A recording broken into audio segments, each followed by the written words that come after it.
Hey everyone, welcome to Shop Talk. We're looking at Adam Stihl 031, 45-year-old chainsaw. He lives in Oregon, Missouri, and he was wanting to get it running again.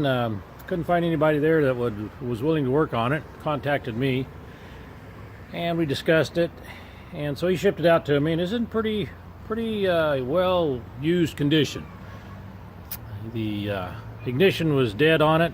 I put one of those modules that I do sell, the modules on it. Got the fire going, went through the carburetor. Somebody had been there in front of me working on it and left out some components. I rounded up some components for the carburetor and fixed him up with a chain brake. That's a vintage working chain brake I got on it. I'll show you how it operates. And then he was interested in that home light there. I've had that in my collection for years, and I'm going to fire it up. We'll make a cut with it, and then we'll make a cut with the Stihl. Now on the Stihl, I do have one of my razor sharp chains, but just for comparison, you know, that's a 45-year-old saw, and we'll see how it cuts.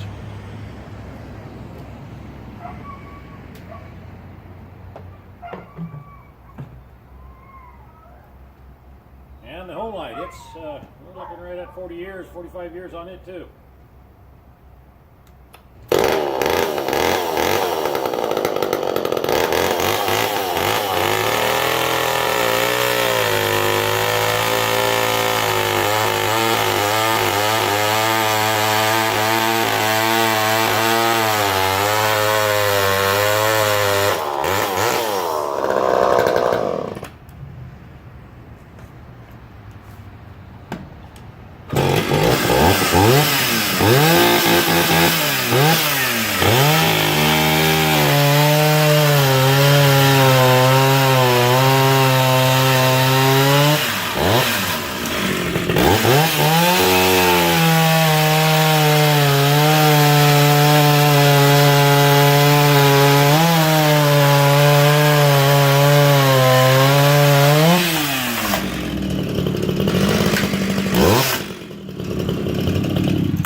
One thing I've learned over the years, and I've learned this from some very professional tree fallers here in the Pacific Northwest, you can have the best running chainsaw there is, but if you don't have a chain that cuts good, you don't have a real professional chainsaw.